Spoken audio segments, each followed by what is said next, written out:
Oke, shalom semuanya. Tuhan Yesus memberkati. Kita lanjut lagi ya dalam sesi ketiga minggu ini untuk kisah Yakub. Yakub, sebelum Yakub ketemu Esau dengan Yakub, lalu Yakub ketemu Laban, Yakub ketemu Rahel dan Lea. Nah, itu perjalanannya saudaraku. Sekarang kita lanjut lagi nih. Bagaimana Yakub itu memasuki rumah tangga, saudaraku. Seorang penipu yang akhirnya mendapat masalah. Seseorang yang lari dari masalah gitu. Dengan cara akal-akalannya dia ada ketika berhadapan dengan Esau, ketika berhadapan dengan Laban, Yakub lari, saudaraku. Nah, ketika berhadapan dengan istrinya, dua istrinya, dia juga lari. Dia ke kanan, ke kiri, ke kanan, kiri. Yakub ini orang yang limbung, saudaraku. Orang yang berhasil tapi limbung. Nah, ketika Yakub ini limbung, dia ambil keputusan. Nah, keputusan itu dirinya. Jadi ada banyak orang yang ketika menghadapi situasi sulit, dia mengambil keputusan. Nah, keputusan itu dirinya, saudaraku. Firman Tuhan itu meluputkan kita dari itu. Setiap orang itu punya kelemahan, punya kejahatan tersendiri. Setiap orang itu punya di dalamnya benih-benih jahat. Ada yang namanya karakter yang jahat. Paulus tulis itu. Ada hamba Tuhan yang menguraikannya dengan dosa Adam dan Hawa, kutuk turunan. Ya, itu memang ada. Tetapi di dalam diri setiap manusia, kalau kita boleh tengok Alkitab, kita lihat itu Paulus tulis bahwa aku ini selalu ingin melakukan yang baik, yang benar. Tapi di dalam diriku itu ada suatu tenaga, kalau boleh saya bahasakan. Itu yang jahat. Dan yang selalu, yang kulakukan yang jahat. Tapi syukur kepada Allah. Roma 7 lanjut Roma 8 ayat 1. Bahwa roh yang memberi hidup, memerdekakan aku dari kutuk dosa dan maut. Bahasa Inggrisnya the law of spirit. Hukum-hukum dari roh, itu sama. Roh yang memberi hidup. Berarti ketika kita dekat dengan Tuhan, kita di dalam tuntunan Roh Kudus. Kita berjalan dalam tulisan-tulisan firman Tuhan. The law of spirit, roh yang memberi hidup. Memerdekakan kita dari hukum dosa dan maut. Yang jahat itu bisa kita bukan kalahkan sebetulnya, saudaraku. Sebetulnya itu kalau boleh saya memberikan pendapat ya. Itu seperti timbangan, saudara tahu timbangan bebek ya, timbangan kanan kiri ya. Jadi ini satu timbangannya, bebannya, satu ini barangnya. Ini 5 kilo ditaruh, ini harus 5 kilo barangnya. Kan gitu ya saudara ya, timbangan pasar itu. Anggap aja dua ini aja saudaraku, walaupun mungkin gak timbangan. Nah, yang sebelah kiri ini hawa nafsu daging, yang jahat itu saudaraku. Karakter yang jahat, yang salah, pendidikan yang salah, lalu masa lalu yang salah, semua kesukaan yang salah, itu ada di sini semua. Lalu yang sebelah kanan ini yang baru dari Tuhan, lahir baru. Yaitu buah-buah roh, lalu karakter Kristus, Roh Kudus berdiam, Roh Kudus berikan kasih, damai sejahtera, sukacita, semua yang dari Bapa Surgawi. Nah, karunia keselamatan kita terima, maka di dalam diri kita itu tinggal diam seluruh kepenuhan Allah, seluruh kepenuhan daripada alam Bapa Surgawi. Semua hadiratnya ada di dalam kita. Karena Roh Kudus bawa itu, saudaraku. Ya, saya tidak mau terjebak polemik bagaimana Roh Kudus, Allah Bapa dan Allah Anak itu gimana. Saya enggak dikasih Tuhan belajar itu. Itu ya sudah bagi saya, iman saya di dalam Yesus aja. Ya, gitu. Nah, tapi kita belajar tentang karakter kita sendiri. Nah, di dalam kemenuhan, di mana Roh Kudus bawa kemenuhan Bapak Surgawi, lalu karunia-karunia kerajaan Allah. Apabila kita berjalan bersama Roh Kudus, apabila kita hidup dalam kebenaran firman, apabila kita mengikuti perintah-perintahnya, ikut tuntunannya, apabila kita mencari dia, hidup bersama dia, ditinggal di dalam dia. Nah, itu Yohanes tulis begini, saudaraku. Apabila engkau tinggal di dalam aku, dan firmanku tinggal di dalam kamu, percayalah, segala sesuatu yang kamu minta, kamu sudah terima. Nah, jadi keinginan kita, hati kita tuh di sini, itu ada pergumulan dengan namanya Roh Kudus. Kita belajar kisah Yakub ketika bergumul minta diberkati Tuhan. Tuhan tidak menjawab akan diberkati. Tidak. Tuhan menekankan jawaban bahwa kamu akan menjadi Israel.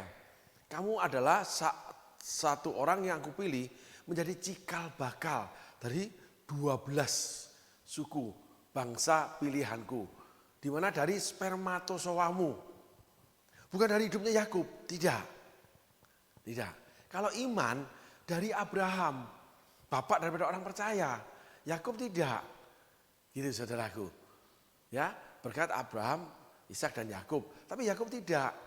Gitu. Oleh karena Abraham, oleh karena Daud, gitu. Ada tempatnya masing-masing. Ya, pelan-pelan kita belajar saudaraku ya.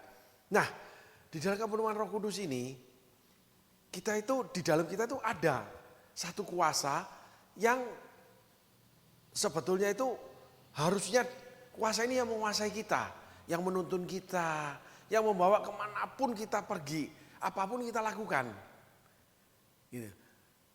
Tapi kita punya hak bebas, free will. Tinggal di dalam dia itu ada gini, dia tetapkan apa yang harus kita lakukan, dia tetapkan masa depan kita, dia tetapkan jalan-jalan kita. Nah, untuk melakukannya, kita harus dapat juga petunjuk-petunjuk dia.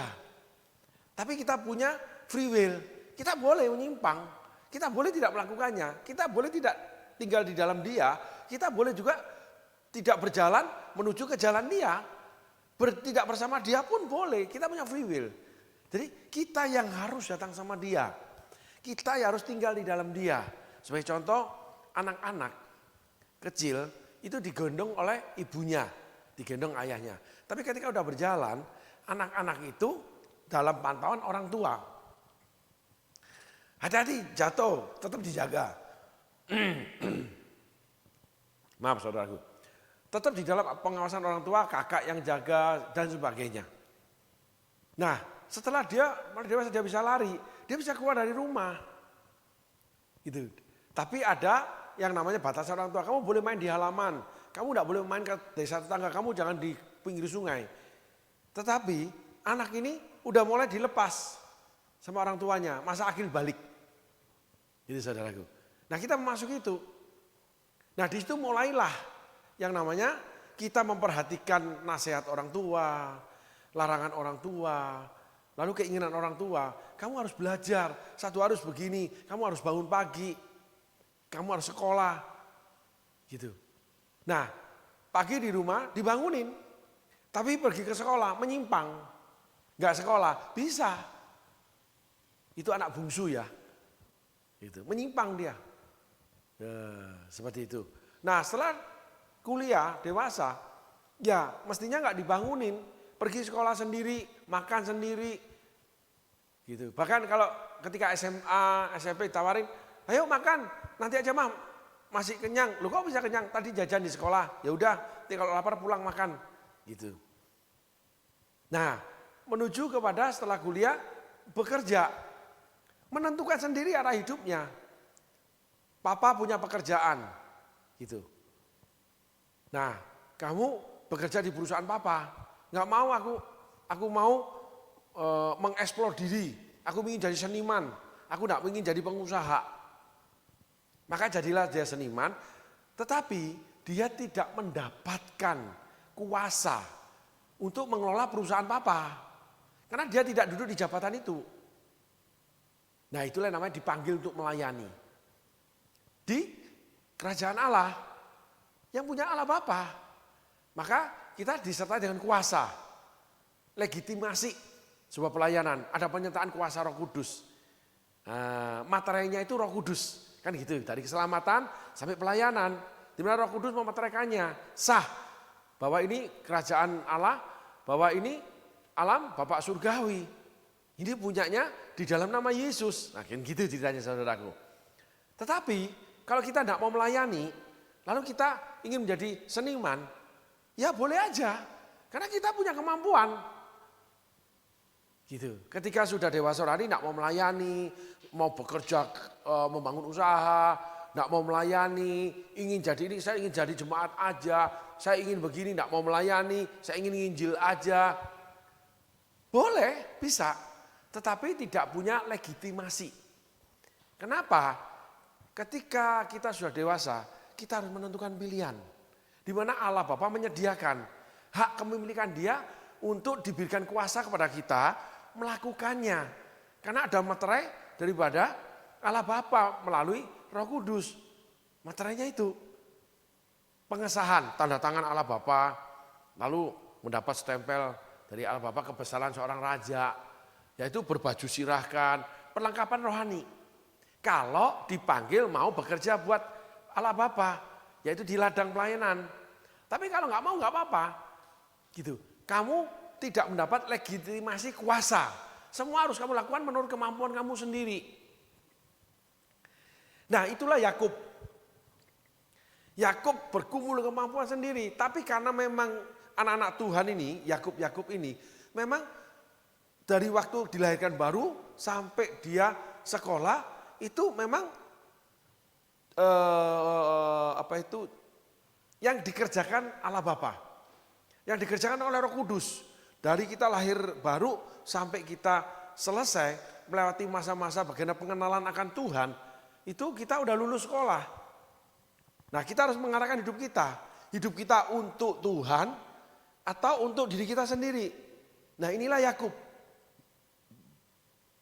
Maka segala kejahatan Yakub yang di sini, benih-benih jahat, karakter jahat, pikiran yang salah, cara yang salah, budaya yang salah, pengertian yang salah, kebiasaan yang salah, ini yang menguasai Yakub. Sehingga anak-anak Tuhan banyak, termasuk mereka yang menjadi donatur gereja, ya mereka yang punya jabatan-jabatan di gereja, mereka itu punya hidup, punya kejahatan sendiri. Ketika mereka di dalam dunia usaha, dalam rumah tangga, melayani Tuhan, rumah tangga gagal. Kenapa? Karena tidak tinggal di dalam kerajaan Allah. Contohnya begini. Ketika kita masuk ke perusahaan besar, perusahaan itu menyediakan rumah, menyediakan mobil, menyediakan supir, menyediakan pesawat, menyediakan bodyguard. Karena ini kepentingan perusahaan atau kepentingan negara. Seorang presiden, seorang perdana menteri, seorang menteri pasti ada pengawalnya, termasuk gubernur, dijaga oleh negara. Ada fasilitasnya. Tapi karena kita mau bekerja, enggak, aku suka tinggal di rumah di kampung aja. Aku suka sendiri, aku merasa privasiku enggak ada. Aku enggak punya hak pribadi. Aku terus diatur oleh protokoler negara. Karena semuanya itu harus diatur. Makan pun diatur. Kita untuk pergi ke satu tempat makan. Saya ingin makan soto. Di mana? Di jalan A. Jalan A itu sebelum presiden datang itu sudah dibuat steril. Pas pampres datang periksa semuanya. Diatur demikian rupa, termasuk makanan itu dicicipin dulu.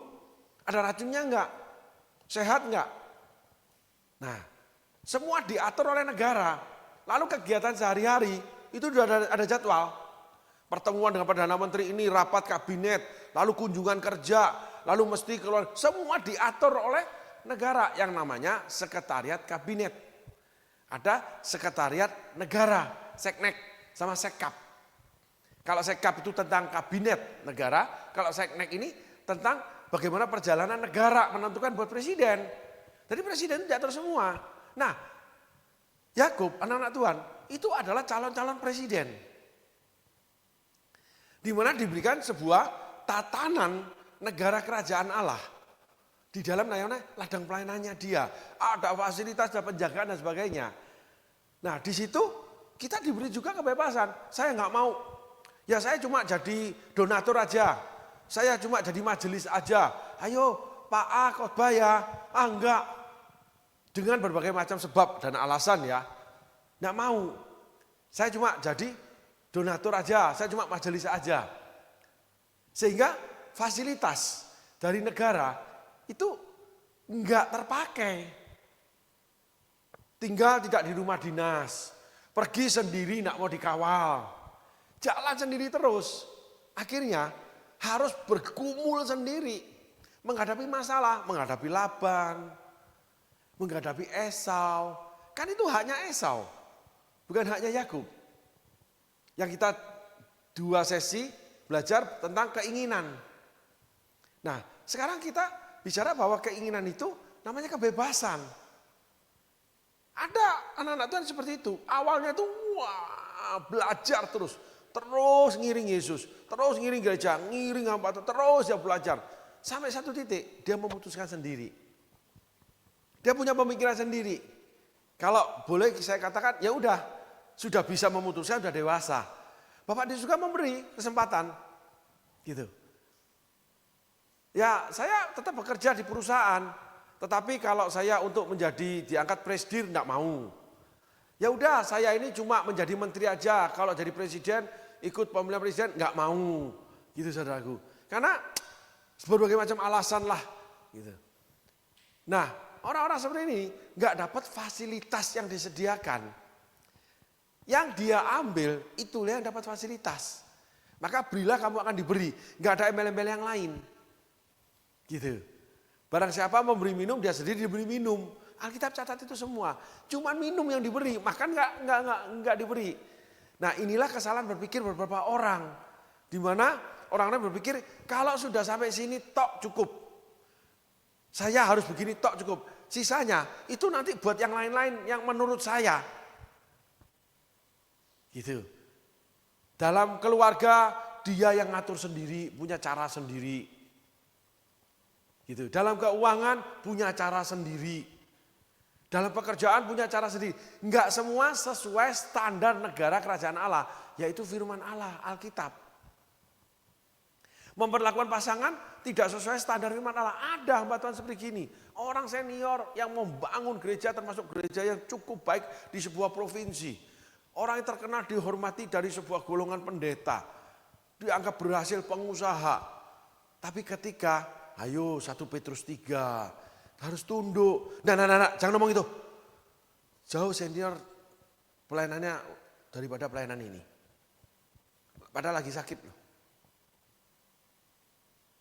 Ada orang yang memberi terus dalam hamba Tuhan. Memberi terus terhadap gereja. Tapi diingetin, ayo 1 Petrus 3. Enggak usah ngomong itu. Itu betul saudaraku. Jadi dia cuma milih. Kerajaan Allah tidak bisa dipilih. Gak bisa. Bukan kamu yang memilih aku, tapi aku yang sudah pilih kamu. Nah, inilah terjadi kerusakan hidup bagi sebagian orang percaya. Itulah kerusakan hidup Yakub. Yakub tidak menyembah berhala. Yakub mencari Tuhan. Tapi seluruh isi kehidupan Yakub jalan sendiri. Sehingga karakter jahat itu kuat bekerja dalam hidup dia. Nah, itu terjadi pada masa ini. Banyak orang-orang yang akhirnya bertumbuh dalam imannya, akhirnya melakukan kesalahan-kesalahan yang sangat luar biasa. Suami istri yang berpisah, lalu ada yang masuk penjara. Padahal mereka di dalam kerajaan Allah, mereka beribadah bersama-sama, melayani bersama. Mereka juga memberi sama gereja, ada yang seperti itu. Tapi kehidupannya hancur. Gitu. Karena mereka tidak memilih tinggal di dalam dia. Tinggal di dalamnya kita bawa keseluruhan hidup kita. Diatur oleh kehendak Bapa di surga. Nah, itu Roh Kudus yang tuntun. Firman Allah menjadi SOP-nya. Firman Allah ini adalah pelita bagi kita, terang bagi jalan kita. Itu di mana yang nyala, kita harus ke sana. Di mana ada terang, kita harus menuju terang. Jadi ketika firman Allah itu berbicara, firman Allah kita baca, firman Allah kita dengar, yaitu kita harus menuju ke sana. Kalau tentang keuangan kita menuju ke sana. Gitu. Tentang segala sesuatu dalam hidup. Jadi nggak bisa kita memproduk. Ya, enggak bisa kita memutuskan, enggak bisa kita membuat. Gimana kitanya? Lalu kita pilih. Kayak kita cuma mau memberi minum aja. Saudara tidak akan diberi makan dari kerajaan surga. Sehingga ada sebuah kesalahan yang menghancurkan seluruh kehidupan. Ada satu kesalahan yang menghancurkan seluruh yang sudah dibangun kehidupannya. Suami istri hancur, keuangan hancur, kepercayaan hancur. Itulah Yakub. Akhirnya hancur, dia jadi pengungsi di Mesir. Karena dia cuma memanggil nama Tuhan, menginginkan Tuhan, mendapatkan sesuatu dari Tuhan, selesai hidupnya tidak dibawa masuk tinggal di dalam Tuhan. Nah ini kecelakaan besar orang percaya, jemaat yang duduk itu.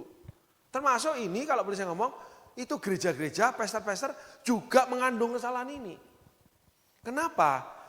Pada zaman ini, itu khotbah-khotbah yang menegur, mengkoreksi, yang dikatakan keras, yang tajam, yang menyakitkan, yang penuh emosi.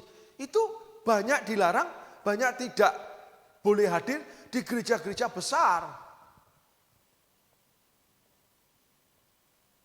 Nanti jemaat nggak mau datang lagi. Nanti jemaat tersakiti. Yesus pelayanan itu beberapa kali ditinggalkan murid-muridnya. Beberapa kali dia ditinggalkan orang-orang yang menginginkan dia pada awalnya. Karena Yesus ngomong benar-benar apa adanya, benar-benar terang firman Tuhan. Petrus aja dipanggil iblis. Yesus gak takut ditinggalkan Petrus, gak takut. Yesus bahkan mendorong quote and quote Yudas untuk melakukan apa yang ada di hati dia.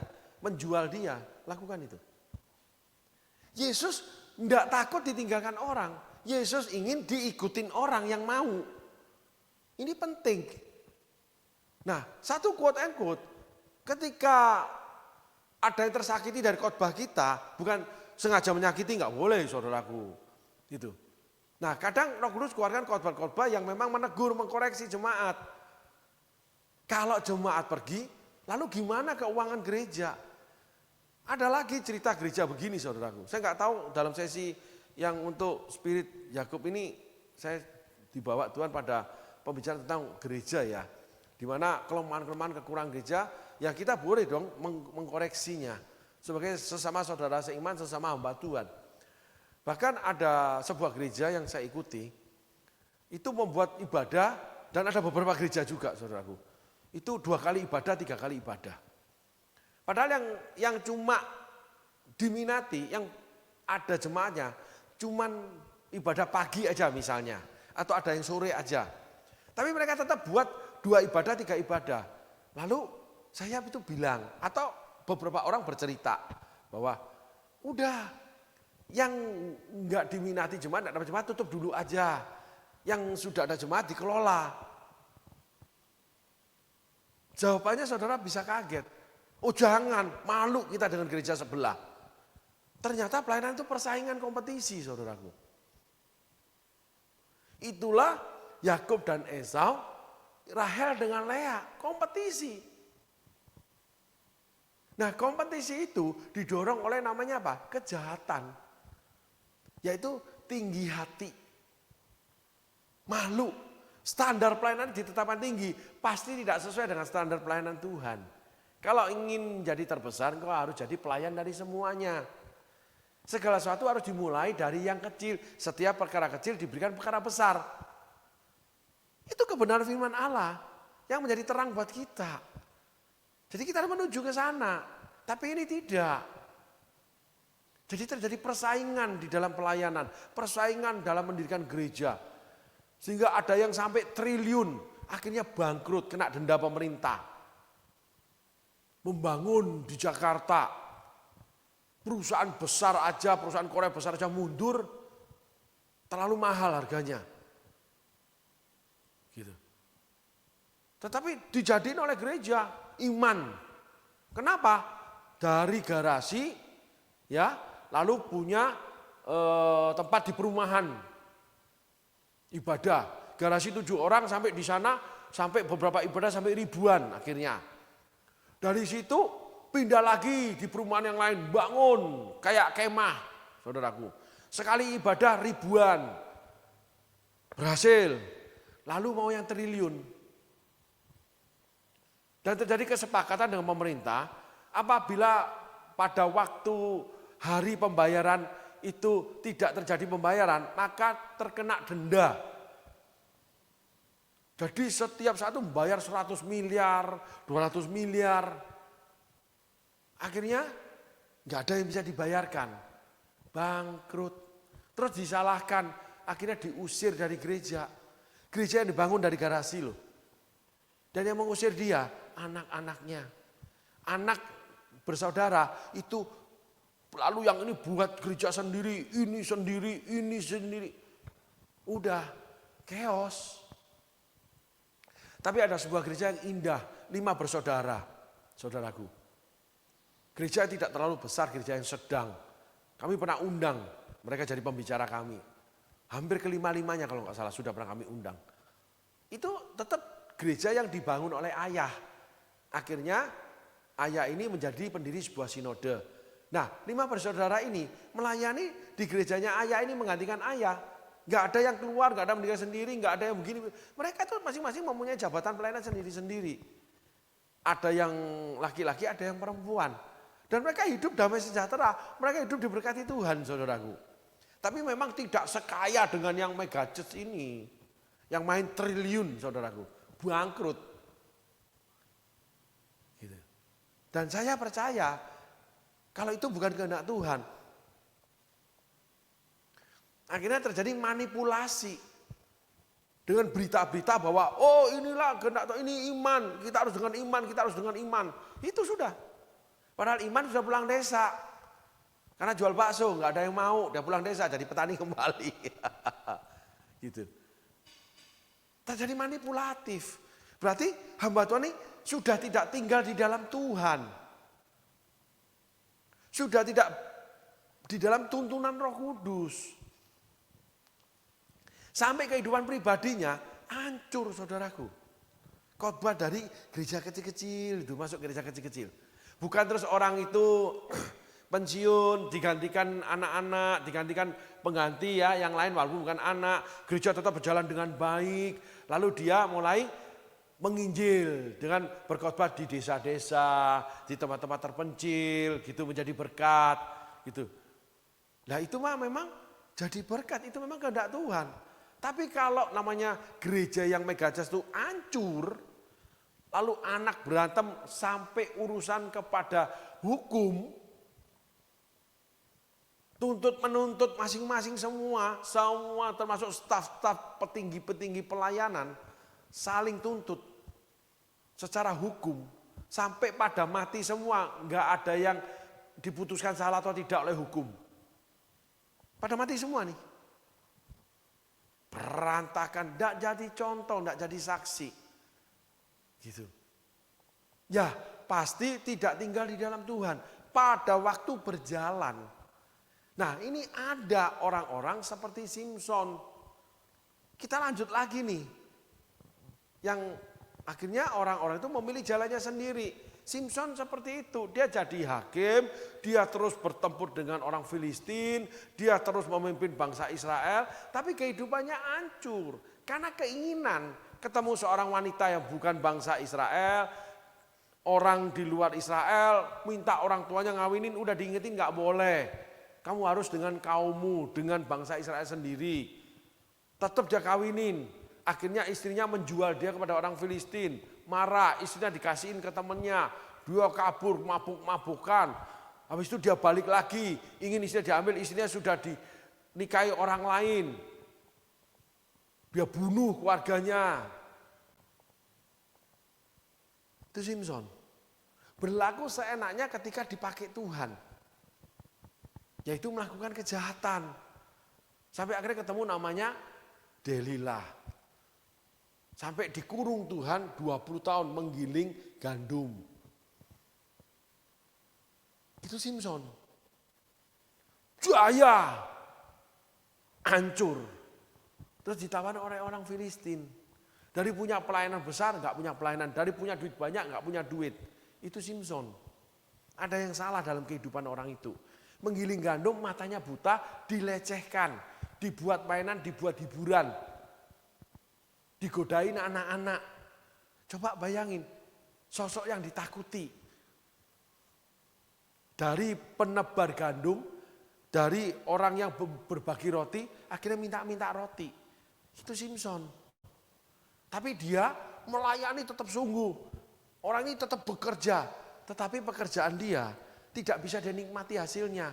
Pelayanannya tidak ada hasilnya. Simpson menggiling gandum, diperlakukan seperti lembu, seperti keledai. Kan yang penggiling gandum itu bukan manusia, hewan. Lalu dikasih makan cuma 1 piring, supaya tetap hidup. Nah itu Simpson. Kalau orang itu keadaan seperti itu, dia Simpson. Kenapa? Dia setelah berhasil, dia memilih jalannya sendiri. Gitu. Jadi ini adalah orang-orang yang memilih jalannya sendiri. Yang tidak pingin bekerja sepenuh-penuhnya di kerajaan Allah. Lalu yang tidak pingin menyerahkan hidupnya sepenuh-penuhnya dalam kerajaan Allah. Lalu orang yang sudah bekerja di kerajaan Allah, berhasil, tapi akhirnya menyimpang. Dengan apa? Mengikuti kehendak sendiri. Karena sudah berhasil. Keberhasilan dia, hasil daripada keberhasilan dia. Nah itu dia kelola sendiri. Itu Simpson. Pasti buta nanti. Pasti menggiling gandum. Karena firman Tuhan itu ya dan amin. Alkitab itu ketika Allah berfirman lalu dituliskan. Ketika Allah berfirman, Musa menuliskan, jadilah terang, terang itu jadi. Jadi ketika dituliskan itu jadi di bumi saudaraku. Termasuk kisah Simpson jadi dalam hidup saudara. Ketika saudara melakukan sama dengan Simpson.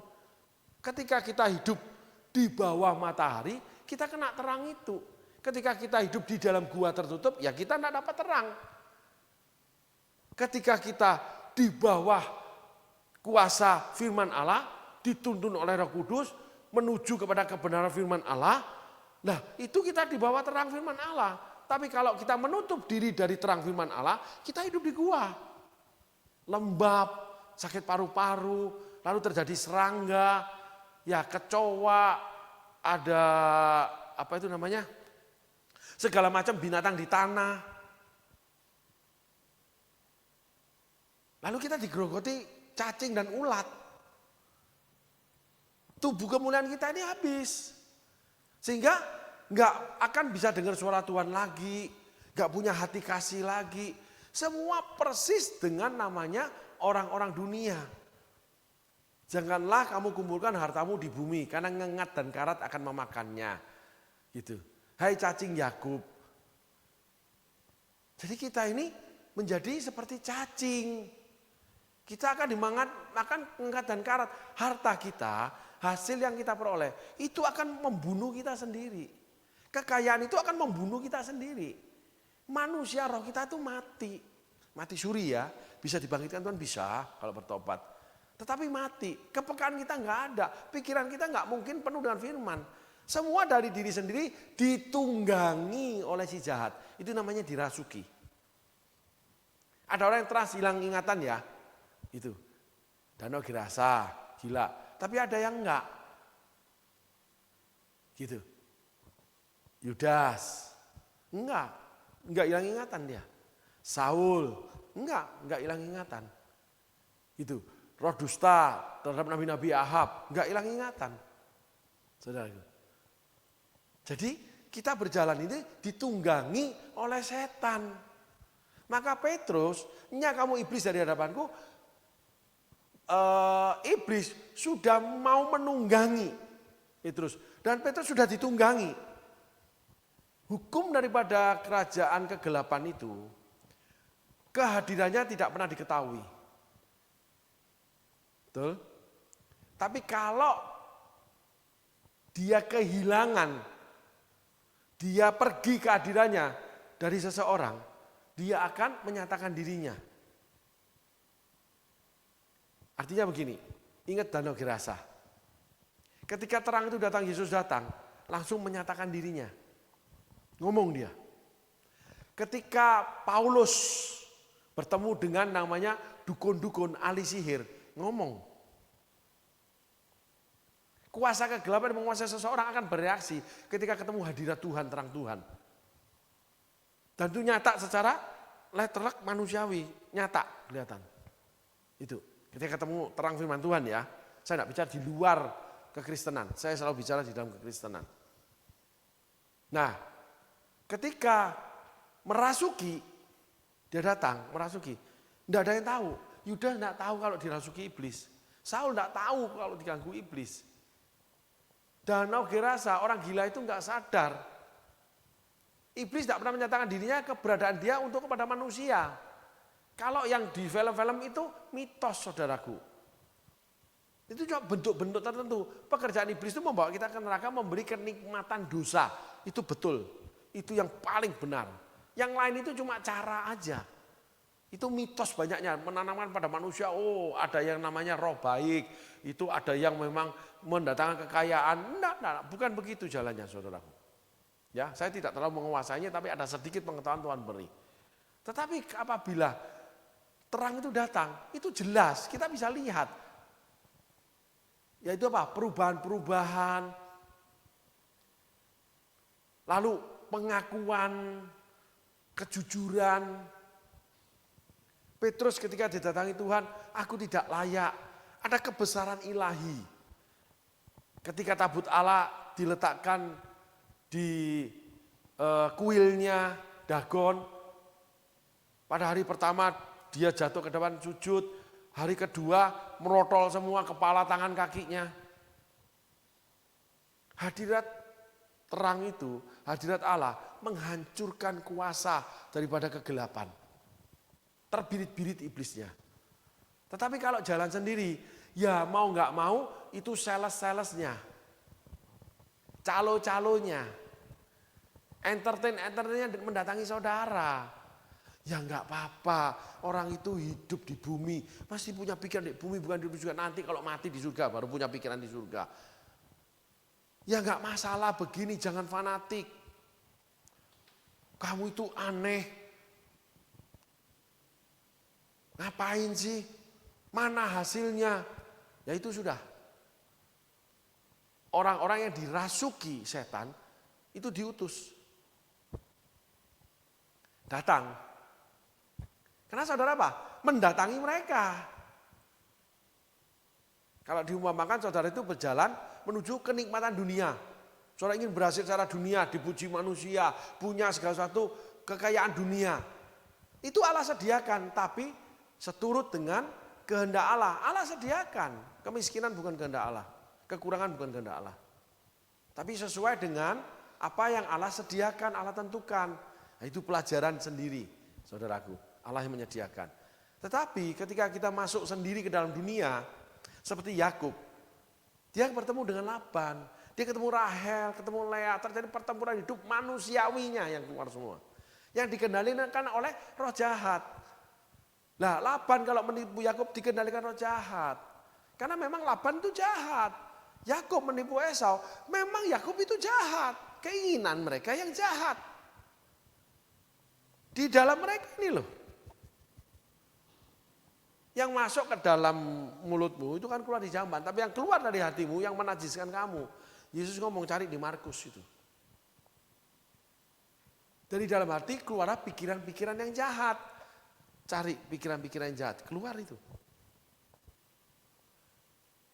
Jadi memang Yakub ini jahat. Yakub ini penipu. Sehingga selalu mencari jalan sendiri. Ada yang dari awal, ada yang dari tengah, ada yang memberikan sebagian aja kepada Tuhan. Karena punya keinginan di dalam. Bisa keserakahan, bisa yang namanya macam-macam saudara, itu panjang itu. Kita harus mengupasnya. Namanya kedalaman hati manusia, inner beauty-nya manusia ini. Dan setiap manusia pasti punya sesuatu yang jahat dalam dirinya. Nah itu ketika terima Yesus, Roh Kudus diam di sini. Nah ketika kita punya keinginan kita datang kepada Tuhan, kita letakkan di hadapan Tuhan. Ketika apapun yang kita ingin lakukan, kita datang kepada Tuhan, minta tuntunan Tuhan. Ketika setiap saat hidup kita serahkan kepada Tuhan, di situ Tuhan kan berperkara, kuasanya bekerja, itu dia akan naik. Hati kita akan kepenuhan, namanya kerajaan Allah, karena di bawah kendali Roh Kudus. Maka ada yang punya kepekaan, ada yang rasa tidak enak kalau sesuatu, ada yang punya pemikiran-pemikiran, kerinduan-kerinduan. Aku tuh pingin nanti kalau diberkati rumahku tuh dipakai buat ibadah. Aku tuh pingin nanti kalau diberkati aku beli investor itu mobil, buat gereja, buat pastor. Aku pingin nyekolahin pastor, pingin nyekolahin anak-anak pastor. Kenapa? Karena mereka mendekat kepada Tuhan. Sehingga kendali Roh Kudus semakin dekat, semakin menyerahkannya. Semua semakin banyak, semakin totality pula. Roh Kudus akan kendalikan hidup kita. Yaitu kuasanya, hadiratnya, kasihnya, sukacita, damai sejahtera, dan yang terlebih lagi firman-Nya menaungi kita. Sehingga pikiran kita akan dipengaruhi oleh pikiran Roh Kudus. Milikilah pikiran Kristus. Hati kita dipenuhi dengan hati yang 9 buah roh. Kasih, damai sejahtera, sukacita, kebaikan, penguasaan diri, dan sebagainya. Bahasanya rela dibenci, rela memberi, rela diperintah, nurut. Semua sesuai selaras dengan firman. Karena Roh Kudus akan menuntun kita dalam terang firman Tuhan. Nah, inilah perjalanan hidup Yakub yang akhirnya ketika Yakub ketemu setan, dia mendapatkan calo Laban. Ya, mendapatkan sales, ditawarkan pekerjaan. Tapi setelah itu dia ditawarkan entertain Rahel. Enggak kebetulan loh saudaraku. Dan itu Tuhan izinkan. Itu menimpa orang percaya yang seperti Yakub, si penipu. Setelah itu iblis bawa pada kemiskinan luar biasa. Dalam masa tuanya Daud dibawa pada sakit yang tidak kunjung sembuh. Pada masa tuanya Raja Asa 38 tahun dia mengikut Tuhan. 2 tahun sebelum menjelang kematiannya sakit karena enggak datang lagi sama Tuhan. Saudara baca tentang Raja Asa. Jadi pengikut Tuhan itu harus dari awal mau diatur sampai akhir. Harus semua kepenuhan Roh Kudus yang menguasai hidup kita. Waduh, pastor sulit ya. Enggak sulit. Detik demi detik, langkah demi langkah. Tuhan itu Allah yang luar biasa. Kita ini biasa-biasa. Tuhan yang mampu melakukan segala-galanya. Kita tuh tidak mampu melakukan segala-galanya. Sehingga kita harus bersandar kepada yang maha segala-galanya. Dia yang ngatur. Jadi kita ini wadah. Hidup kita ini wadah. Wadah ini itu ada yang diisi bubur. Karena memang sanggup namanya mengunyah bubur, menelan bubur, termasuk pencernanya sanggup cuma metabolisme untuk bubur bayi sama orang yang udah tua banget. Jadi penurunan organ tubuh terjadi, belum sepenuhnya organ tubuh itu bertumbuh menjadi kuat. Gigi belum ada, gigi udah hilang. Tuhan yang atur semuanya. Enggak bisa makin tua makin wah harus lebih hebat buka triliunan gereja. Tidak. Ternyata giginya udah enggak ada. Sehingga makan bubur, dia melayani, diundang gereja-gereja kecil, gereja-gereja baru. Ditinggalkan anak istri semuanya.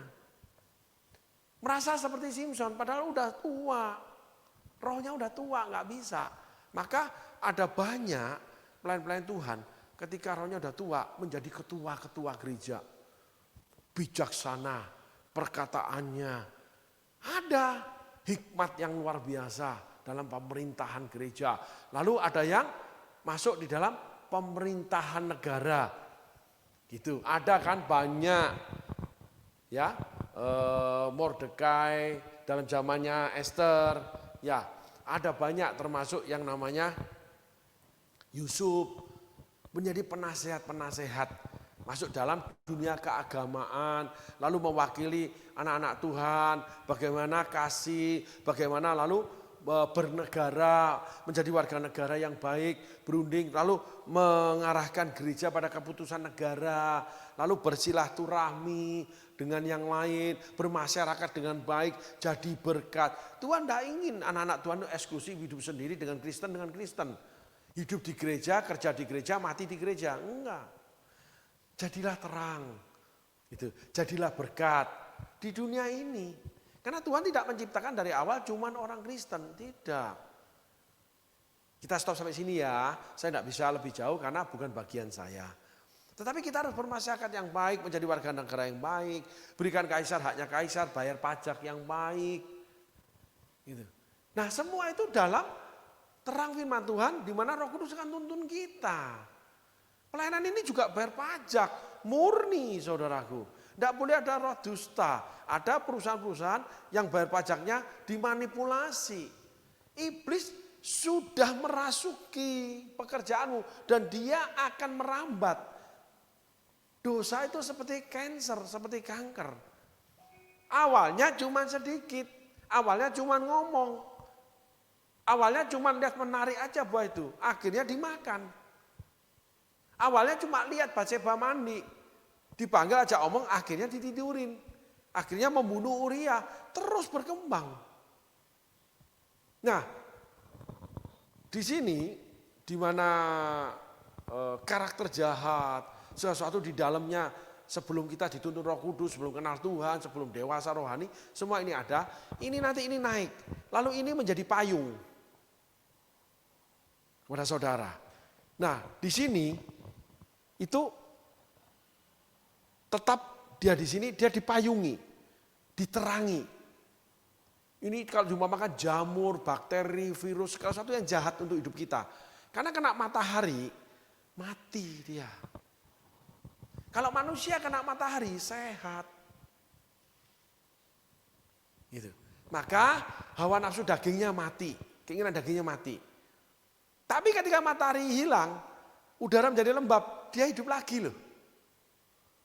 Makanya ketika musim hujan, virus influenza, lalu difteri, ya muntaber, itu hidup semua.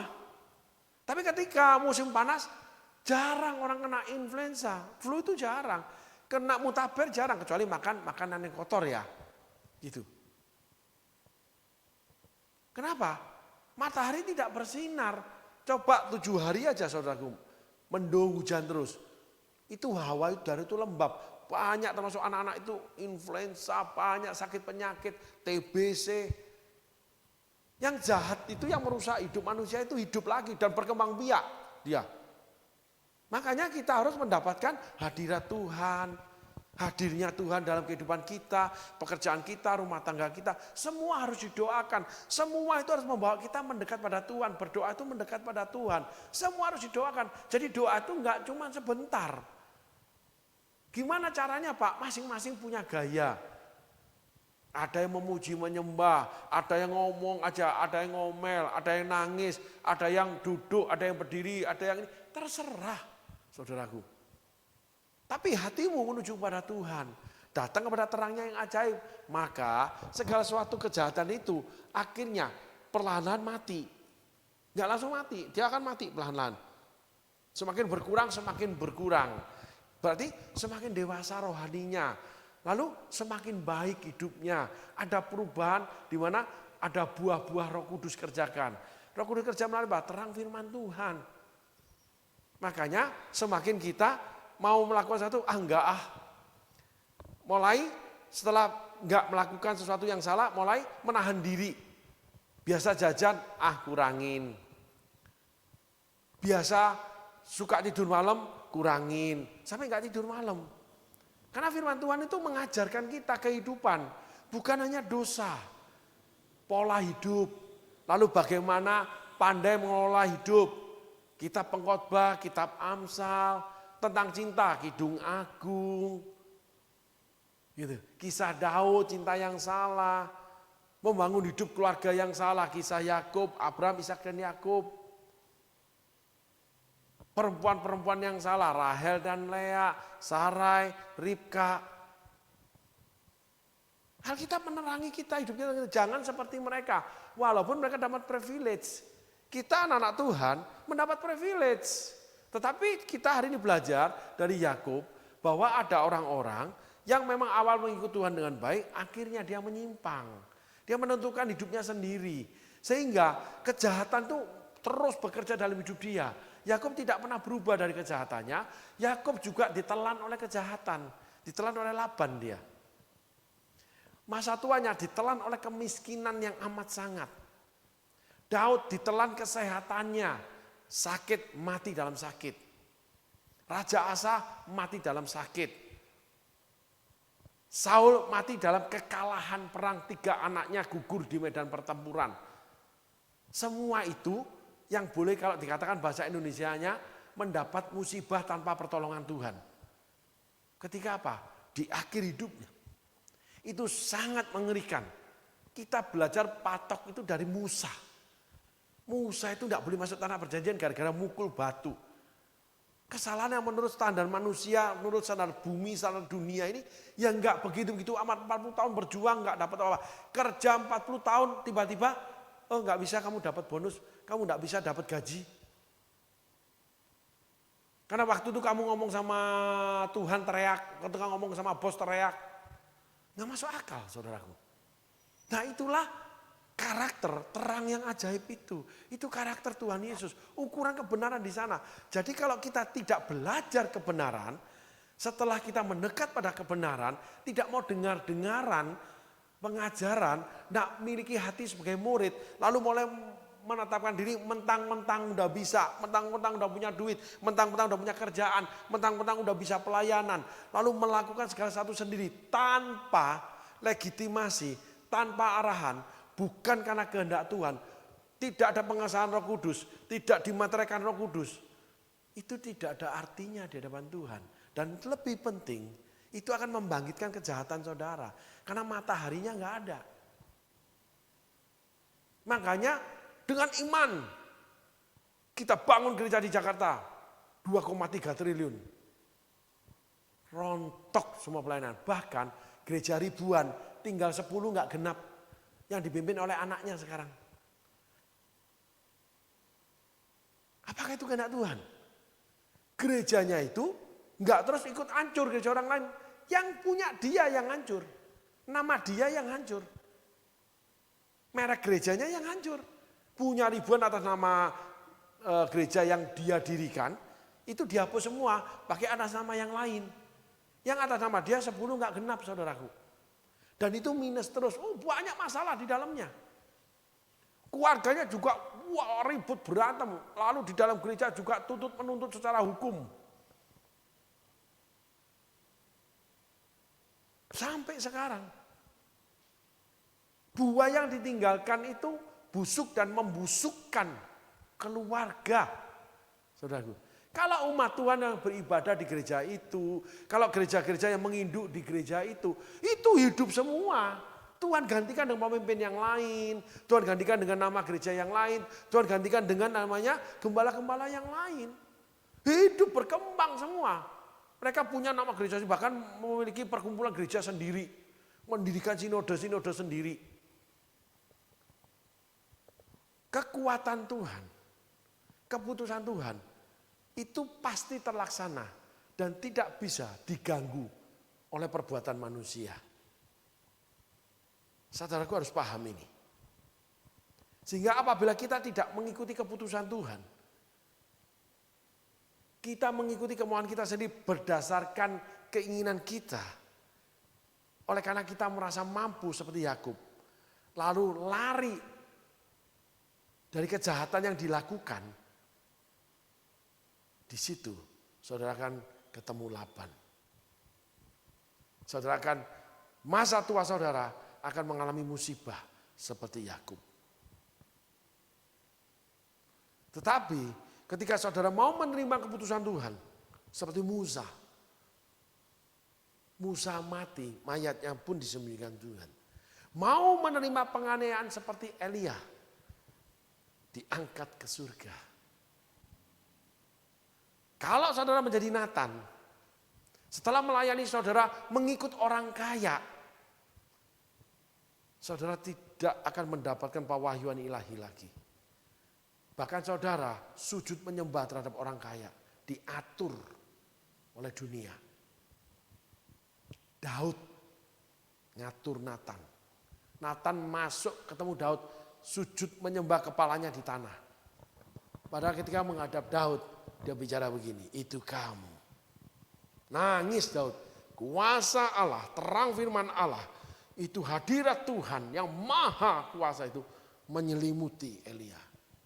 Tapi ketika mengikuti harta, mengikuti orang kaya, hidup pingin nyaman mengikuti manusia, di situ Nathan kehilangan kemuliaan Tuhan.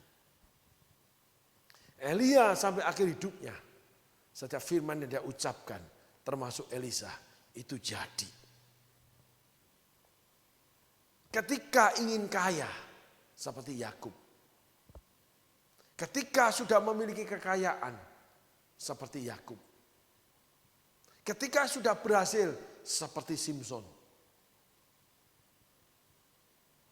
Mati, masa akhir hidupnya, menerima musibah yang membawa kepada perbudakan. Simson diperbudak bangsa Filistin. Anak cucu Yakub menjadi budak di Mesir. Kalau ini tidak jadi, berarti firman Tuhan tidak utuh satu dong. Jadi kita boleh pilih-pilih yang jadi saja. Semuanya pasti jadi. Kalau boleh saya gambarkan firman Tuhan itu saudaraku, Alkitab itu seperti lampu yang mempunyai warna sendiri-sendiri semua. Ketika kita melakukan firman Tuhan pasal A ayat B, itu kalau diumpamakan itu digambarkan tombol lampu hijau ya. Kita injak tombol lampu ini, maka lampu hijau akan menyala. Ruangan hidup saudara menjadi hijau. Ketika saudara melakukan firman Allah, itu kebenaran firman Allah itu ada di dalam kehidupan saudara. Saudara hidup di dalam yang namanya kebenaran firman Tuhan yang saudara lakukan. Itu ada proteksi. Lalu ada kuasa itu yang mengerjakannya. Kuasa itu menjadikannya. Kuasa itu yang menyediakannya. Semuanya Roh Kudus akan sertai bagian kita itu cuma melakukannya. Istri tunduk sama suami, tunduk aja. Suamimu nanti jatuh cinta sama kamu. Ikut aja, tekan tombol itu. Istri tunduk pada suami. Suami akan menyala cintanya. Memberi aja kepada Tuhan, kepada gereja. Memberi aja ke ladang Tuhan. Maka tombol itu menyala. Berilah maka kamu akan diberi. Suatu takaran yang baik dipadatkan, dicurahkan dalam libaanmu. Ukuran kamu pakai akan diukurkan kepadamu. Jadi ukuranmu itu, aduh kasihan, orang ini nggak bisa makan. Ya gua kasih duit supaya bisa makan. Aduh dia makan kok gini, gua kasih makan enak. Saudara akan makan enak. Kalau kamu menabur jagung, kamu akan menuai jagung. Itu ukuran saudaraku. Itu takaran. Sehingga hati penuh belas kasihan. Itu akan berbalik. Allah berbelas kasihan kepada kita. Kasihan anak ini tidak sekolah, aku sekolahin. Anak kita akan disekolahin. Sekolah apa adanya aja. Anak kita akan sekolah apa adanya. Wah, dia harus sekolah yang terbaik. Anak kita akan diberikan sekolah yang terbaik. Kita memberi pakaian yang terbaik. Kita juga akan diberi pakaian terbaik. Saya punya pengalaman yang saya akan ulang cerita. Waktu kami hidup sulit, setiap minggu satu kali hari Sabtu saya bawa anak saya main ke Game Master kalau sekarang ini ya. Dulu tempat bermain anak. Itu di tempat itu ada yang namanya McDonald. Ayam. Bukan Kentucky ya, McDonald. Itu ada program paket hemat yang 5.000 dapat ayam, dapat Coca-Cola, dapat nasi. Maka setiap kami Sabtu pasti ajak Yosua, anak kami makan itu. Nah kami sudah programan uang sediakan 5.000 buat dia. Kaminya sendiri nggak makan. Nggak makan saudara. Kami nggak makan. Dan saya suka sambelnya. Jadi tulangnya yang setelah dagingnya disiwir ya, istri saya lalu disuapin, anak saya masih kecil makan, dia paling seneng, acak-acak papi, acak-acak. Acak-acak itu waktu itu iklannya acak-acak gitu ya. Itu McDonald yang 5.000, paket 5.000. Makan, lalu tulang mudanya saya cocol sambelnya. Saya mood gini saudaraku, enak nih. Saya nggak bisa makan, nggak punya duit. Bawa uang 20.000, 15.000 buat dia main, yang 5.000 buat makan. Yang 2.000 buat bayar parkir dan sebagainya. Atau naik angkot. Jadi kami nggak punya uang, pas banget uang itu. Lalu pada suatu kali ada seorang anak kecil yang mencolek pinggir saya ketika saya antri beli. Tunggu 2 orang, 3 orang di depan. Om, kalau enggak habis kasihin saya. Tiba-tiba saya itu punya hati belas kasihan, saudaraku. Oh iya, dah saya beli 2. Jadi 5.000, 2, 10.000. Saya beliin deh 2. Lalu saya cari, sini. Gitu. Nih buat kamu, makasih om. Ada Coca-Cola persis seperti anak saya. Setelah itu anak saya itu selalu mendapat belas kasihan. Hampir tidak pernah beli sendiri, kita beliin dia. Seminggu itu bisa berapa kali diajak atau dikirimin makanan ayam McDonald, saudaraku. Ada lagi, ini cerita jujur meneguhkan dalam hidup saya, saudaraku. Saya sering, ini saya aja ya saudaraku ya, sekali ini saya bicara saya. Saya seseorang yang memelihara barang, merawat barang. Roh Kudus ajar saya, firman Tuhan mengajarkan saya, berilah yang terbaik. Sehingga barang-barang yang saya punya, saudaraku, itu saya rawat dengan baik. Dengan tujuan cuma satu, Allah menjadi saksinya. Bahwa ketika barang ini dimiliki orang lain, barang ini dalam keadaan baik. Baju, semua sampai pakaian dalam. Gitu saudaraku. Saya punya kebiasaan itu. Barang elektronik, ya, alat-alat gereja. Kalau ketika butut, saya buang di sampah. Saudaraku, tukang sampah akan ambil. Sederhananya begitu. Sehingga setiap kali saya itu punya kebiasaan, contoh beli baju, mendetail sedikit ya saudaraku, supaya saudara bisa mengerti. Saya punya baju itu tidak banyak. Karena Tuhan ajar kita tidak boleh serakah. Jadi kalau saya cocok, coba baju ini, kalau ada 6 warna, ya saya beli 6 warna saudaraku. Gitu. Celana panjang juga sama, semua pokoknya yang saya pakai. Kecuali yang memang mahal ya, saya pingin dibeliin Tuhan. Yang enggak beli 6 enggak saudaraku. Kadang ada juga yang saya cicil tapi nilainya bisa saya cicil ketika ekonomi saya sudah lumayan. Tapi ini bicara tentang yang pokoknya, yang sehari-harinya. Jadi ketika saya beli baju baru, ketika baju ini sudah pakai ya kurang lebih setahun, 2 tahun, 3 tahun gitu saudaraku ya. Dan ada perubahan di badan, perubahan di mode dan sebagainya. Usia saya juga, akhirnya saya ambil baju-baju itu, saya bagikan. Dan baju itu harganya mahal saudaraku. Enggak ada yang sobek, enggak ada yang butut. Semua masih bagus. Kalau sudah jelek, saya enggak mau kasih orang. Contoh saudaraku, ini bercanda tapi benar. Celana jeans yang saya pakai hari ini, itu udah jelek. Saya enggak mau kasih orang. Kan kalau di kamera enggak kelihatan saudaraku celananya. Saya pakai sendiri sehari-hari. Saya enggak kasih orang. Sampai ini robek baru saya buang.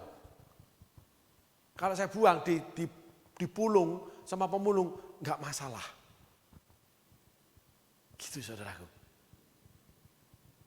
Tapi yang bagus-bagus saya kasih merek-merek terkenal saudaraku. Ini cuma mendukung saudaraku ya. Roh Kudus ingatkan, Roh Kudus dorong. Saya pernah hobi sepatu olahraga, sepatu cat, Nike, Adidas, itu suka saya. Otni suka. Waktu itu yang masih baru-barunya keluar. Saya berburu kurang lebih 2-3 tahun sampai 4 tahun. Sampai ke Malaysia, ke Jepang, kemana, saya beli, ke Singapura saya beli. Pokoknya yang modelnya yang saya suka unik saya beli. Ada 30, 40 atau 50. Banyak saudaraku, saya simpen itu, saya beli.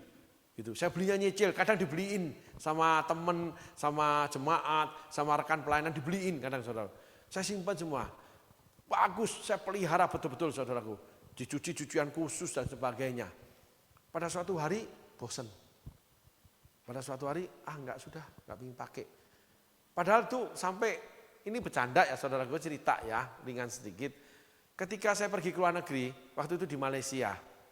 Itu di ruang apartemen yang kami tinggal, ya, yang disewakan untuk saya, itu buka koper, itu sepatu saya itu ada 6 warna saudaraku. Sampai teman-teman tuh ngomong teman pelayanan, kayak artis aja kamu ini. Lagi hobi, lagi senang saudaraku. Jadi bawa baju apa, sepatunya apa. Saya memang dari kecil tuh suka modis. Gitu. Rada centil dikit lah saudaraku, ya nggak apa-apa lah, centil aja. Yang penting dimodalin sama Tuhan. Tuh, 30, 40 sampai 50. Ada yang harga 4 juta lebih, ada yang 7 juta, ada yang 2 juta. Gitu saudaraku. Hampir tidak ada yang di bawah 1 juta.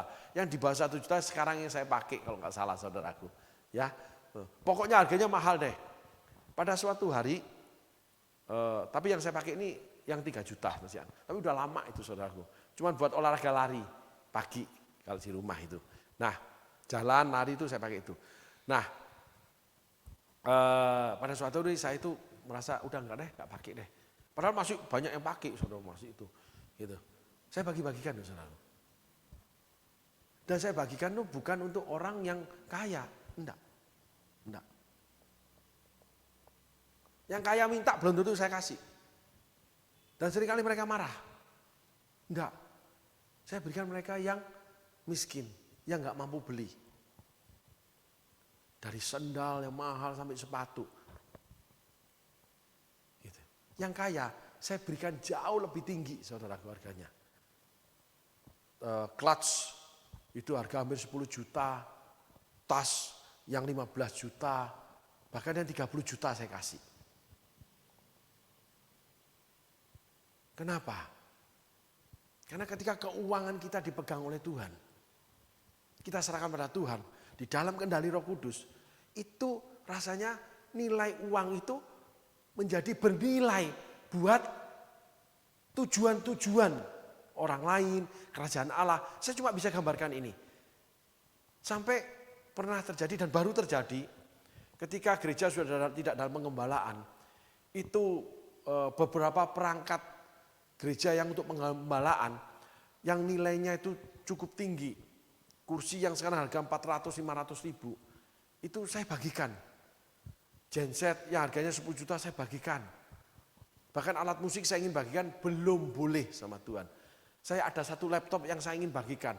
Semua yang ada di gereja yang tidak terpakai, bagikan. Lalu saya lelang, saya masukkan di teman-teman hamba Tuhan. Siapa yang butuh lemari ini? Siapa yang butuh ini? Ini ada akuarium yang nganggur, ini ada ini yang gak kepake. Semua jadi berkat saudaraku. Gak tahu kenapa, pokoknya pikiran, hati ini dirasukin itu. Sampai ada beberapa teman itu yang ya gak marah sih, cuma kok gitu-gitu amat sih? Nanti kalau kita punya jemaat lagi gimana? Nah kalau punya jemaat lagi, berilah maka kamu akan diberi. Ya minta sama Tuhan pasti diberi. Bagaimana terang firman Tuhan itu menerangi. Enggak tahu kok bisa punya keyakinan itu, ya enggak ngerti. Jadi ya dikasih aja. Jadi yang kita pakai aja yang boleh ada. Dan itu bagus-bagus saudara, bukan jelek. Bisa saya minta kesaksian teman-teman yang menerima. Genset itu hampir enggak pernah dipakai. Banyak barang-barang kami yang hampir enggak pernah dipakai. Gitu. Pokoknya enggak terpakai, sudah enggak ada kebutuhan, berikan saja. Gitu. Kenapa? Karena kepemilikan ini dikendalikan oleh Roh Kudus. Sehingga kejahatan namanya pelit, sayang harta, itu mati dalam diri kita. Saya ini pelit. Coba tanya istri saya. Istri saya itu saya beri semua harta saya. Tapi kalau untuk diri sendiri pelit, bukan membanggakan diri, enggak. Saudara belajar, ini hasil Tuhan. Gitu. Dulu enggak begini. Wah, berbanding terbalik semua saudaraku. Yakub, asli Yakub. Enggak pernah sayang barang itu. Hidup itu yang segala untuk diri sendiri, foya-foya sendiri, ambil milik orang lain. Enggak pernah memberi, selalu mengambil. Semuanya saudara, kejahatan, betul-betul kejahatan Yakub itu full ada. Saya pernah mengalaminya, menjalaninya. Gitu. Nah, kalau untuk diri sendiri enggak saudaraku. Sarapan pagi telur 2 dengan nasi di rumah. Kebetulan juga diet karena usia ya. Telur itu baru makan telur dengan kecap asin. Kadang istri masakin jadi nasi goreng. Udah. Siang memang saya itu duduk di tempat kopi, coffee house ya. Banyak di Starbucks, lalu di mana untuk saya itu rest, rehat, lalu saya menulis. Saya suka menulis di media sosial, saudaraku, kepada teman-teman aja gitu. Nah, setelah itu pulang, saya makan namanya makan malam, itu selalu lauk yang disediakan istri sisa daripada yang dimasakin buat anak-anak. Kalau enggak, dikirimin teman-teman pelayanan, dikirimi jemaat, saya simpan di kulkas. Rawon, babi kecap, lalu ada bebek, ada bakwan, ada sayur asem. Jadi ya makan itu. Enggak jajan. Enggak. Nah kalau keluar, makan luar, itu kalau betul-betul pingin mie, ya, pingin ini, istri pingin empek-empek gitu. Cuman kalau sama anak diajak pergi makan. Pingin makan ini, makan Jepang, makan. Gitu. Jadi kalau untuk diri sendiri nggak tahu kenapa, secukupnya. Yang penting sehat, tapi sayur saya harus makan, buah saya harus makan. Gitu. Jadi hidup makan itu stabil banget. Nggak ada itu keinginan itu sendiri. Nah, kalau ingin doa, Tuhan, saya pingin ke Bali, Tuhan, saya pingin ke luar negeri, Tuhan, saya pingin beli sepatu, saya pingin beli jaket itu bagus, Tuhan pasti kasih. Gitu. Nah, itulah namanya ketika kita menyerahkan hidup kita kepada Tuhan. Berjalan dalam pimpinan Roh Kudus. Kuasa hadirnya karakter, pikiran Kristus itu melingkupi kita. Kita tinggal di dalamnya. Lingkupiku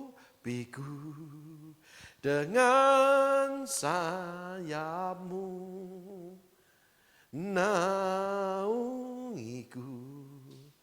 dengan kuasamu. Jadi kita di dalam hadirat Tuhan itu di dalam diri kita terkendali. Lalu yang jahat ini mati suri. Tapi kalau kita keluar dari terang itu, kita hidup dalam kegelapan. Itu hidup kembali segala yang merusak diri kita itu. Ada temen yang waduh bila sampai saya itu nasihatin dia, udah puasa belanja stop. Baru juga punya duit beli sendal 75 juta. Segalanya serba miliar. Sedikit-sedikit ke luar negeri. Healing. Hawa nafsu dagingnya hidup. Maka pasti mataharinya nggak ada. Jelas menuruti hawa nafsu daging. Lalu selalu bersikap berselisih. Perselisihan, pertikaian, amarah, dendam, iri hati semua ada. Saudara baca sendiri itu di Alkitab, di Korintus ada, di Wahyu ada, di Roma ada. Itu hidup saudaraku. Dan saudara sadar tidak sadar, saudara hidup di dalam itu. Karena saudara di tengah kegelapan, lalu muncullah sales-sales, entertain. Kenikmatan dunia memang bisa akhirnya beli sendal 25 juta, beli mobil harga miliaran. Tapi persembahan sama gereja dikurangin, pelayanan nggak mau, nggak memberikan perpuluhan, alasannya memberi pada keluarga, memberi gini. Nggak ada persepuluhan diberikan pada keluarga itu nggak ada saudaraku. Nggak ada. Lalu tidak berjemaat, tidak pergi ibadah, tidak bergereja. Seluruh dan banyak sekali kepenuhan Alkitab, terang itu yang tidak dilakukan. Jadi terang itu padam sudah. Ya hidup dalam kegelapan, ya pasti berdosa saudaraku.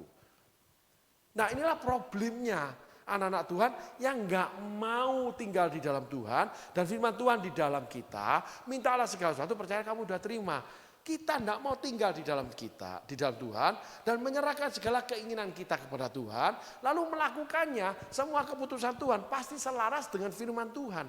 Maka kita dituntun oleh firman, minta pasti diberi. Minta keluar negeri sampai saya itu ngomong Tuhan bosen sudah keluar negeri. Tuhan pingin ke Bali sampai bosen saya ke Bali itu.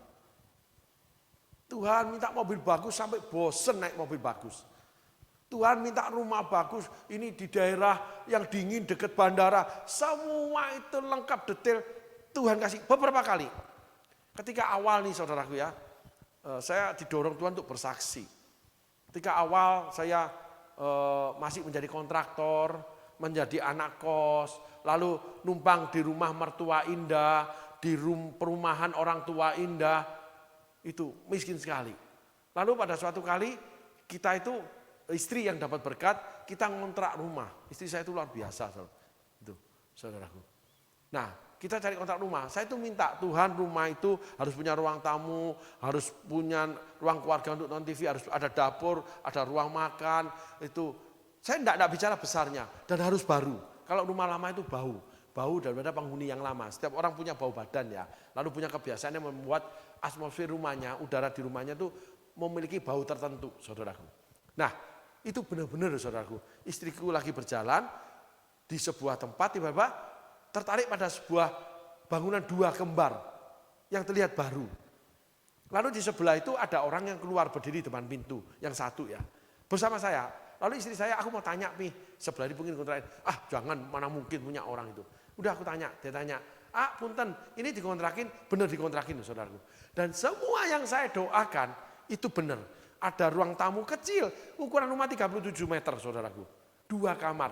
Saya ceritain ya, ruang tamu kecil, itu kursi itu, sofa itu yang pendek, kecil, dan cuma L begini.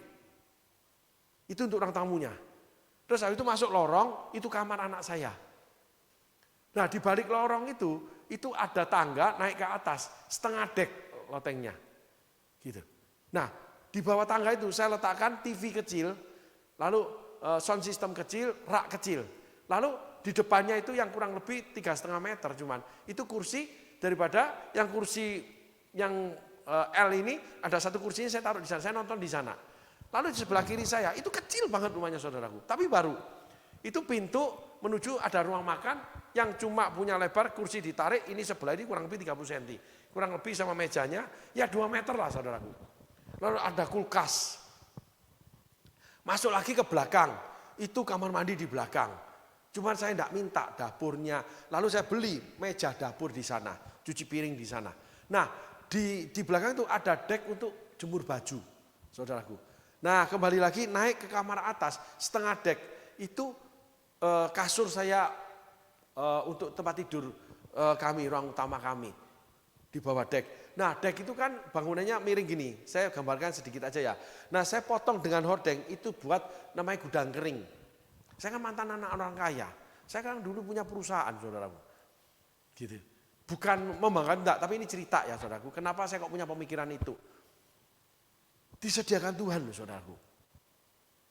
Setelah itu pindah kontrak lagi. Saudaraku. Setelah itu diberikan rumah kecil sama Tuhan. Setelah itu diberikan yang terakhir rumah ini saya minta, rindu. Tempat yang dingin, ya banyak tanaman, dekat bandara. Ya karena saya kan sering pulang pergi saudaraku ya. Nah lalu dekat kota, 4 ini kurang lebih yang saya ingat saya minta sama Tuhan. Dan rumah yang saya tinggal sekarang persis seperti itu. Keluar pintu tol kurang lebih cuma 3-5 kilo udah sampai. Itu di atas bukit saudaraku. Tanaman semua. Perumahan regensi, eksklusif, bukan membahas sekali lagi itu cuma kesaksian.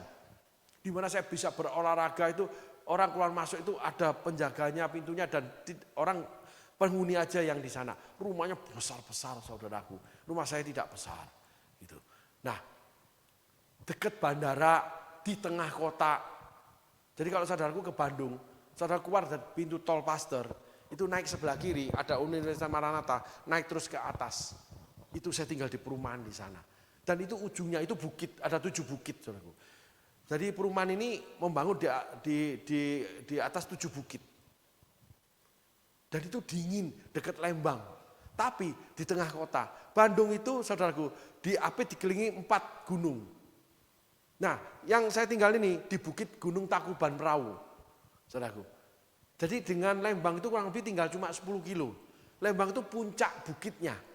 Puncak gunungnya, ya dingin, udaranya segar saudaraku. Karena tidak banyak lalu lalang kendaraan, tidak banyak orang. Tetangga sebelah aja kita tidak tahu mukanya. Buru-buru namanya saudaraku. Cuma yang tahu mobilnya ada, orangnya ada. Kalau mobil nggak ada, orang pergi. Kalau jalan pun mobilnya kan pakai kaca riben, nggak dibuka nyapa enggak saudara. Saya tidak tahu yang di dalam itu makhluk model kayak gimana saya tidak tahu saudaraku. Nah, tidak ada yang tahu. Ya mungkin mereka semua pasang CCTV ya, jadi tahu ya. Itu ya. Itu persis seperti yang saya doakan. Tuhan, anak saya ini pacaran, pergi Bandung, Jakarta. Mobil ini sudah usianya sudah 4-5 tahun, 7 tahun. Itu kan Cipularang itu tanjakan tajam. Saya takut kecelakaan. Tuhan minta mobil yang agak bagus ya. Tiba-tiba berapa lama Tuhan kirimi uang, saya belikan mobil itu yang cukup bagus harganya saudaraku. Dan aman banget, teknologi mobilnya bagus banget. Gitu. Semua Tuhan beri, kenapa? Karena yang pertama, 31 tahun saya melayani, tidak menyimpang. Tetap di dalam pelayanan. Yang kedua, pelayanan yang Tuhan tentukan. Enggak cari pelayanan. Enggak berusaha membuat pelayanan itu megah. Pelayanan media sosial Smart People itu sederhana, dikelola orang sederhana. Operatornya ini, yang apalagi yang sekarang ini, enggak sekolah saudaraku. Yang pengelolanya itu enggak mengenal dunia IT. Enggak ada salah satu pun staf yang sarjana teologi, enggak ada. Dan saya itu S2. SD, SMP, kan S-nya 2. Kenapa? Dari awal dibangun, hidup di dalam doa dan menyerahkan diri kepada Tuhan, menyerahkan hidup kepada Tuhan. Tidak memilih jalan sendiri, saudaraku. Nah, kita akan di penghujungnya, untuk yang 4 ini, kita akan masuk tengok Alkitab.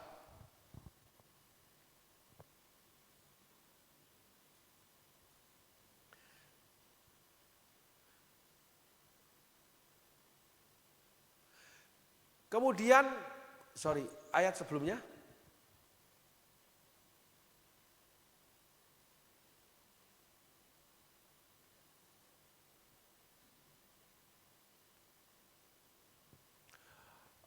Ayat 29, ayat terakhir yang kita baca. Ayat 30, ayat selanjutnya. Nah, ini yang terakhir kita baca. Yakub menghampiri Rahel, malah ia lebih cinta kepada Rahel daripada kepada Lea. Demikianlah bekerja pula pada 7 tahun lagi. Ayat selanjutnya. Ketika Tuhan melihat bahwa Lea tidak cintai, dibukanyalah kandungannya, tetapi Rahel mandul. Ayat selanjutnya. Lea mengandung lalu melahirkan seorang anak laki-laki namanya Ruben. Sebab katanya sesungguhnya Tuhan telah memperhatikan kesengaraanku. Sekarang tentulah aku akan dicintai oleh suamiku. Kita sudah bahas yang kemarin bahwa Ruben kehilangan hak sulungnya. Malah Yusuf yang mendapat pemakaian Tuhan. Karena Yakub tidak mengatur rumah tangganya dengan baik secara firman Allah. Kemarin sudah kita bahas ya. Ayat selanjutnya.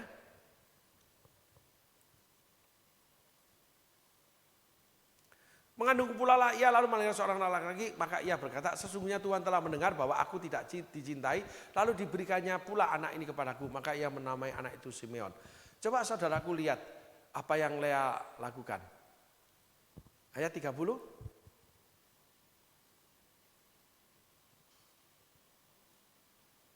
Yakub menghampiri Rahel juga, malah ia lebih cinta kepada Rahel dan kepada Lea. Demikian yang bekerja pula pada 7 tahun lamanya.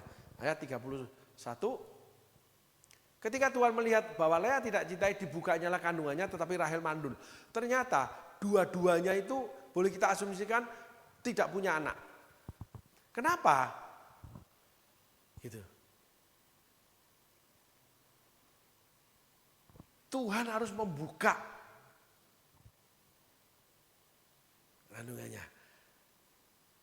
Nah, Lea tidak dicintai, tapi dia punya anak 2 lebih dahulu daripada Rahel. Nah, nanti kita akan bahas di episode selanjutnya bagaimana di dalam Yakub ini ada loh kebaikan. Yakub memenuhi janjinya pada Laban. Dia bekerja 7 tahun baik-baik. Lalu dia bekerja lagi 7 tahun kemudian baik-baik dia bekerja. Sehingga Laban semakin kaya. Kita sudah bicara bagaimana buruknya karakter buruk daripada Yakub. Kita akan menemui betapa kuatnya Yakub memegang janjinya terhadap Laban. Karena dia mengingini Rahel. Nah, ada orang terlihat baik karena dia mengingini sesuatu. Laban memakai ini untuk membuat Yakub tetap bekerja tempat dia. Karena Yakub itu pintar. Dan Yakub memegang janjinya selama keinginannya belum dia dapati. Ada space yang perilaku Yakub ini bagus. Tetapi perilaku yang baik itu tidak bisa menambal dosa. Perilaku yang baik tidak bisa menambal namanya kesalahan yang dibuat. Tidak bisa. Dosa tetap dosa. Kebaikan manusia, perilaku baik manusia tidak bisa membayar dosa. Cuman datang kepada Tuhan minta ampun lalu menerima akibat daripada dosa seperti Daud. Yang keos rumah tangganya. Bukan salah anak-anaknya. Daudnya yang tidak mampu menumbuhkan dirinya menjadi ayah yang baik. Walaupun masa lalu Daud itu juga diperlakukan tidak baik oleh ayahnya. Kenapa? Karena Daud berperang dengan caranya sendiri. Daud itu kejam, saudaraku. Dia bunuh Uria, dia bunuh prajurit musuh yang dikalahkan sama dia. Ganjil dan genap. Jadi yang ganjil dibunuh, yang genap tidak dibunuh. Daud berlaku sewenang-wenang ketika dipakai Allah. Sama dengan Simson, berlaku seenaknya ketika dia sudah berhasil menjadi seorang hakim. Sehingga hari ini kita belajar bahwa ada orang yang berhasil lalu menjadi salah dan berdosa karena seenaknya sendiri. Dan untuk meniadakan itu semua, kita nggak boleh cuma dari awal aja mengikut Tuhan, menyerahkan diri kepada Tuhan. Lalu di tengah jalan kita jalan sendiri, memiliki hak hidup sendiri, memilih jalan sendiri, memilih hidup sendiri, semuanya sendiri. Sehingga kita harus belajar bahwa dari awal sama akhir kita harus mengikut Tuhan dan menyerahkan hidup kita sepenuh-penuhnya dengan tinggal tetap di dalam Tuhan dan firman Tuhan tinggal di dalam kita. Sehingga apapun yang kita ingini, apapun yang kamu minta, apapun yang diingini hatimu, aku beri. Dan percayalah, kamu sudah terima. Amin saudaraku, Tuhan Yesus berkati. Terima kasih.